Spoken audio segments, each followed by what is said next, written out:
these are always important ones to just shine the light on. Mike Reese on the Patriots beat, forever.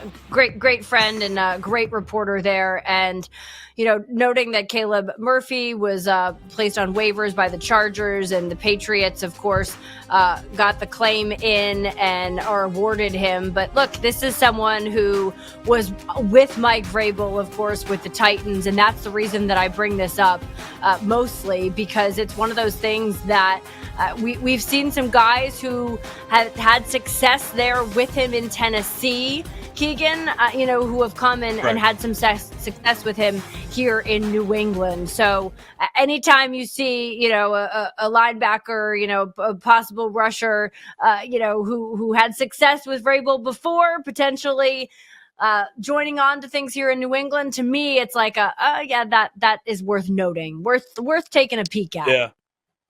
They've been in an interesting spot as well. They had an open roster spot and just let it sit there for 3 weeks. So go get a guy that you're familiar with that'll play some special team snaps. That always works. Yep, exactly. November 4th, of course, the trade deadline. And this is, it's always an exciting time. I mean, it's just so well placed, I think, within the span of the calendar year and what it's going to mean for this team. There's a lot of different talk out there, and the rumor mill will certainly continue to heat up between now and then, because it always does. But look, to be buyers at this point is certainly something that's exciting. So we're going to play a little would you rather here, and we talked a lot about this, but TreVeyon Henderson, where he is at this point in time. So would you rather TreVeyon get more snaps, or would you rather see the Patriots make a trade for a starting running back? Yeah, I think I've said my piece on this, and it might be neither. Ramondre Stevenson's doing a fine job, and they have a not bad third option in Terrell Jennings. One of the things that's weird about TreVeyon Henderson is with the role that he's playing right now, it's kind of obvious that when he's on the field, they're going to try to get him the football, and that has led to some pretty ugly snaps over the last couple of weeks. There have been 3 screen passes thrown into the dirt on running back screens when TreVeyon Henderson comes on the field, because teams know, like, all right, the kid's on the field, they're going to try to get him the football. If they're not handing it off to him. Right. So until they can figure that part out, maybe neither, but once they do figure that part out, it's TreVeyon Henderson. You spent a second round pick on a running back. He's been your number 2 guy all year. Antonio Gibson obviously got more carries, but in terms of snap share, weeks 2 and 3, it was TreVeyon Henderson, and he'll continue to be that guy. You just have to work with him through these struggles, and as long as Ramondre Stevenson is playing to the level that he has the last couple of weeks, you're fine. You're in a good spot. Yeah, I don't disagree. There was a report by The Athletic and Diana Rossini that the Patriots are not making calls on running backs. So at least according to that side of things, it would appear that they're satisfied with what they have in that running back room at this point in time. All right. Would you rather Drake Maye win MVP or Mike Vrabel win Coach of the Year? Can I have both? This is an interesting one because for the house. there are some financial implications with the Drake Maye MVP. You have a guy win MVP in year 2. Say goodbye to all sorts of guaranteed money. I'll take the Mike Vrabel Coach of the Year thing because I think that's pretty much set in stone. If not him, then who else? Like who's going to beat him for that crown? A team that finished 4-13 back-to-back years. They're going to double up at least on their win total. They've already surpassed it. So he's got that locked up. If Drake Maye wins MVP, it's a no-brainer that both of them are going to end up getting it. But the Mike Vrabel Coach of the Year, go get 2 of them in 2 different places. That's a pretty decent resume. Yeah, I would say. And all Patriots fans down in Nashville here and those who traveled there last weekend are cheering in agreement because we certainly, we see where that franchise is and we see where this franchise is. They're in very different places. Next statue, Belichick or Drake Maye? Matt, our producer, we love you. Thank you so much for your service. But come on, it's Belichick. And for as much as he hates the current ownership group and as much as they're not enjoying probably what's happening with him down at UNC. If he doesn't have one within the next like 5 or 6 years, it's way too petty. We've gotten to a point where somebody needs to step in and mediate because he deserves one. I mean, Kraft Robert already Kraft will said get he one as wants well. to have one of them right there. Like Right. Kraft already It's came gonna out happen. and said it. So yeah, it's a matter of time. Like I'm not even. You can't even entertain giving Drake any statues. Like we don't. He hasn't won a championship. Like come on. Like just reel it in. Yeah, let's get the banners right, up before we get the statues built. This one, I'll give you mine before I ask you yours. More significant win: the Bucks in Week 10 or the Bills in Week 15. I will go Buffalo Week 15 sheerly for divisional reasons. It's a conference matchup. It's a win in your division. Yeah, would it be great to go and hand Tampa Bay a loss? Sure, absolutely. I'm not arguing against that one. But in terms of significance to the Patriots' success, it's beating the Bills twice in one season. Absolutely. I agree with everything you said. The one thing I'll add is I think they're both flawed teams. So it really comes down to what happened or what has a bigger impact on your divisional standings, your playoff seeding, whatever. That's Buffalo. Better team overall, better quarterback. You go beat that team twice, you're cooking. Yeah.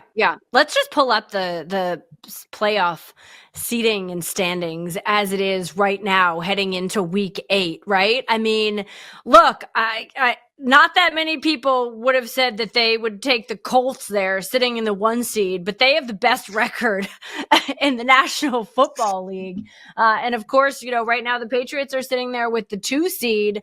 But there are some noteworthy teams that aren't even pictured right there. Right. Probably the most significant being, I understand the Baltimore Ravens. Who knows what's going to happen with Lamar this week? He didn't practice Monday, so I don't know if he's going to be able to go, right? We'll see with that hamstring.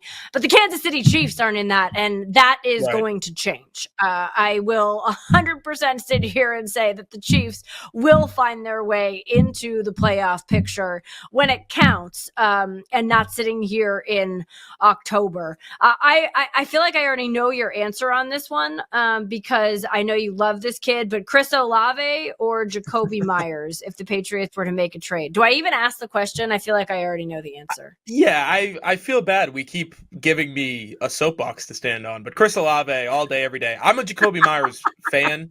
Me and Jacoby Myers' dad have actually communicated back and forth back when he was a rookie. So I've been following his career. I really enjoyed Jacoby Myers as a person and as a player.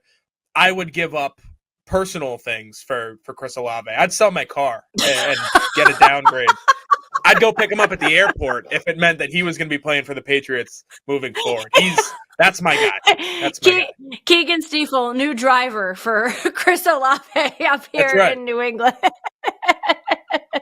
Wherever he needs to go. Myers dinner reservations, whatever. Jacoby Myers, by the way, was asked, because he did, of course, request a trade during camp. And he was asked in the past couple days, do you still want to be traded? And he basically was like, yeah. I'm going to do what I have to do for my team. He's a consummate professional. Right. And I think we should all credit him for that.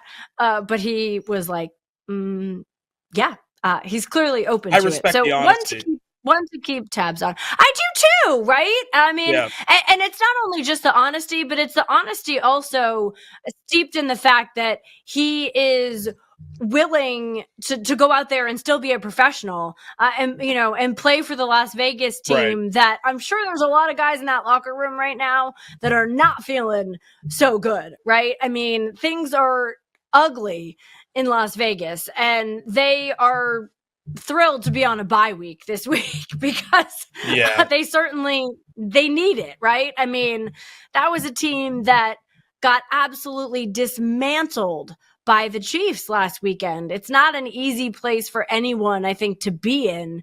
But for him to sit there and say, look, I got to do what I got to do for this team at this point in time.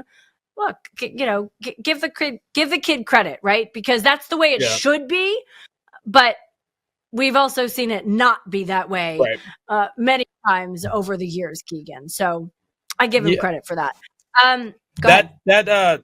That Vegas team, just in general, it's too early in the season, but that has soft tissue injuries for stars written all over it. Like getting guys out of the lineup, start tanking. Max Crosby, get him out. I think there's a real conversation to be had about, do you trade Max Crosby and start over? Because they've fallen even further than they were last season, and that kind of ended poorly for them. So that's the team that I'm looking toward the rest of the season to see, are they going to really blow this thing up? Because if they don't, this feels like the sort of situation, it's just a start of mediocrity for a very, very long time.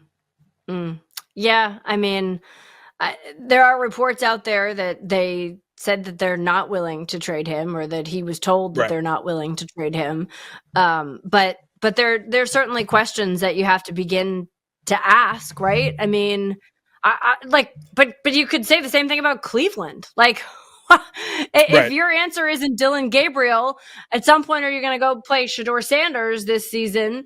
And if he's not your answer, then you're back to square one, trying to figure out quarterback as well. And you have Myles Garrett, who is this game wrecker, incredible, generational type of player. But are you completely wasting that if you never have a quarterback? I mean, right. I just think with Cleveland, you can make the argument that they're a quarterback away. With Vegas, it's like you're a quarterback and also a secondary and also a coach and also, you know what I mean? Like they're just so far away that, yeah, it's you have one asset, get rid of it while you can and go get something for it. Yeah.